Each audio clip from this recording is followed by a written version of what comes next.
Shalom Bapak Ibu yang diberkati dan dikasihi oleh Tuhan kita Yesus Kristus. Kembali lagi di saat ini kita bersama-sama mendengarkan kabar baik dari Ebenezer.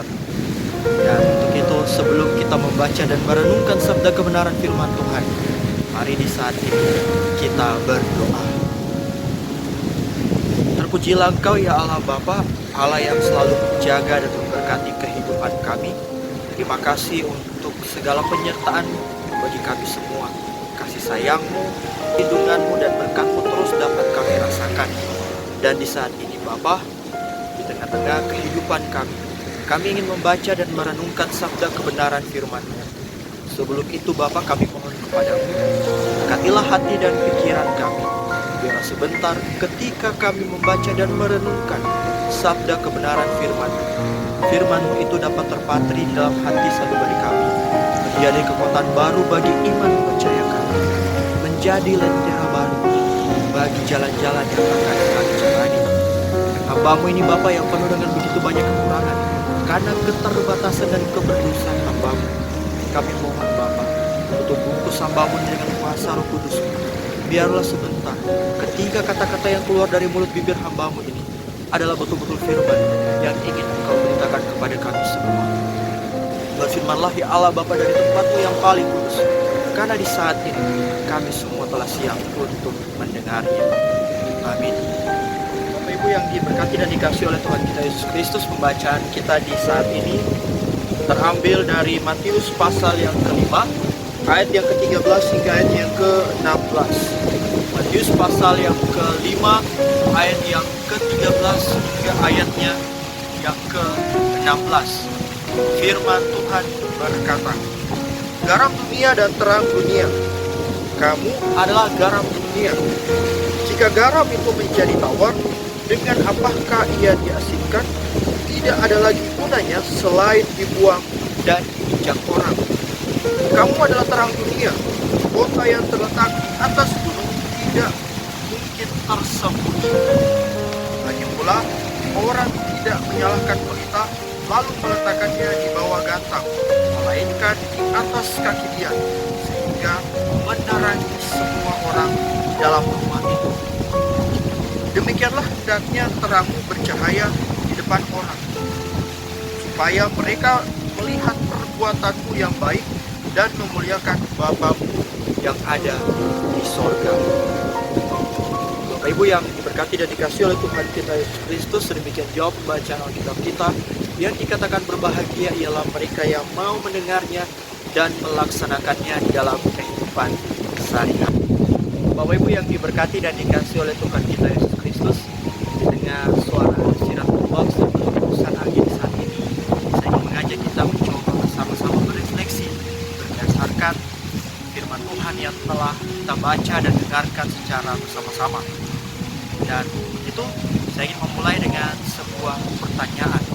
Gambaran seperti apakah garam dan juga terang dalam benak kita ketika mendengar kedua kata tersebut? Saya yakin dan percaya ketika mendengar kata garam, maka kita langsung tertuju kepada sebuah benda berwarna putih yang kalau ketika kita coba rasa, maka seketika akan terasa asin.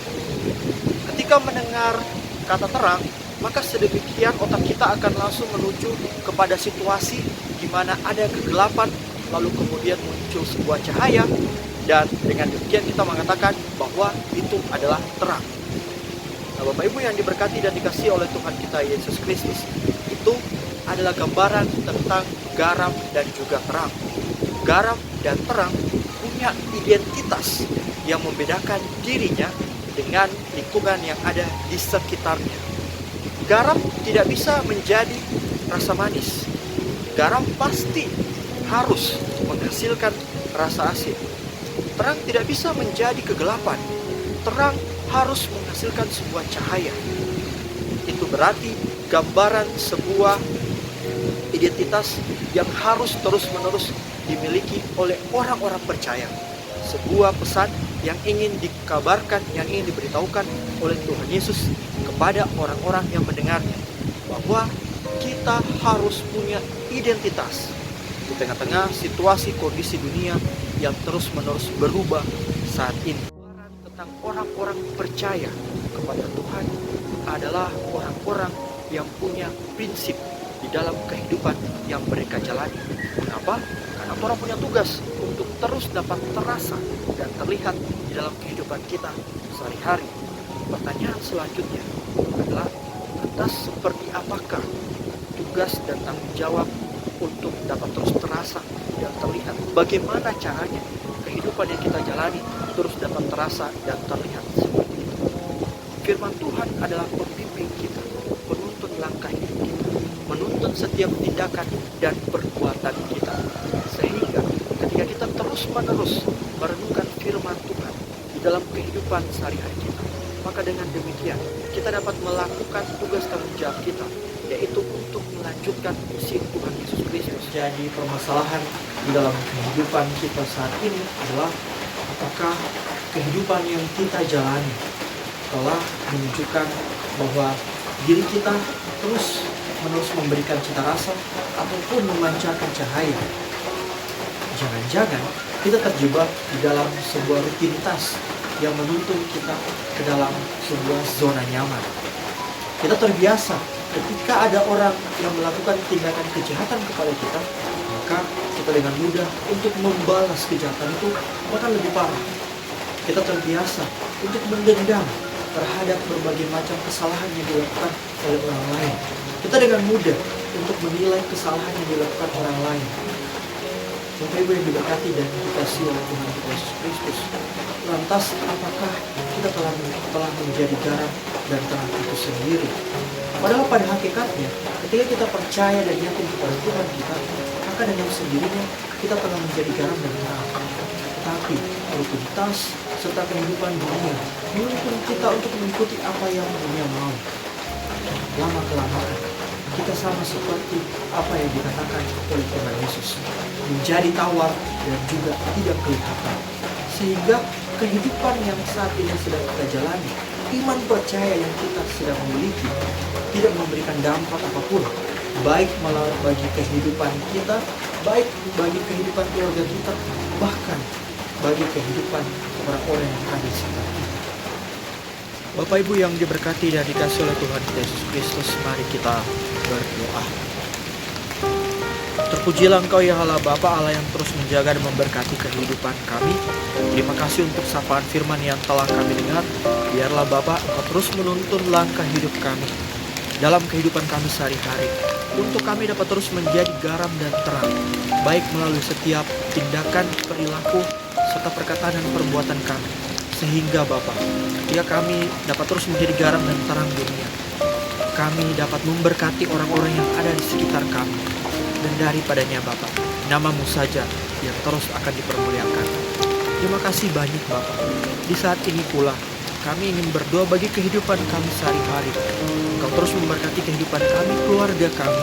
Sekiranya terus teranugerah bagi kami kekuatan, kesehatan, hikmat, dan kebijaksanaan, sehingga dalam melakukan setiap usaha pekerjaan kami, daripadanya Engkau membuat berhasil. Dan daripadanya pula terberi bagi kami semua berkat-berkat yang melimpah yang berasal daripada Tuhan.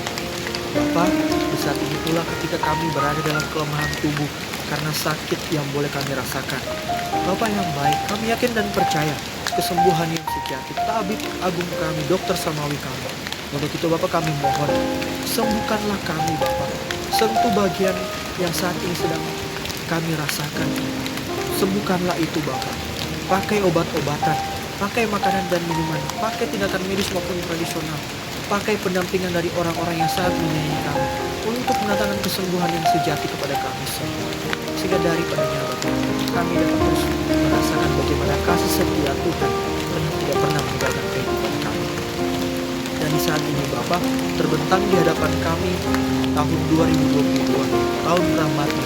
Kami mohon Bapa, agar Engkau terus memberkati kehidupan kami, tuntun langkah hidup kami, untuk dapat menjadi berkat bagi banyak orang yang ada di sekitar kami. Terima kasih banyak Bapak, terima kasih. Seluruh persoalan serta tantangan dan hambatan yang akan kami hadapi, yang saat ini sedang kami jalani, kami serahkan semuanya ke dalam tangan pengasihan. Karena kami yakin dan percaya, kami menyembah Allah yang akan terus-menerus hadir dalam kehidupan kehidupan kami, menuntun langkah hidup kami. Terima kasih banyak Bapa. Seluruh harapan dan dambaan kami Bapa, kami serahkan, kami pertaruhkan dalam tangan kami semua. Inilah harapan dan dambaan kami yang kami bawa di dalam nama anak Tuhan Yesus Kristus, Tuhan yang adalah gembala kami, penjaga pelindung kehidupan kami, yang kami percayai akan selalu menuntun langkah hidup kami, mulai dari sekarang sampai selama-lamanya. Amin.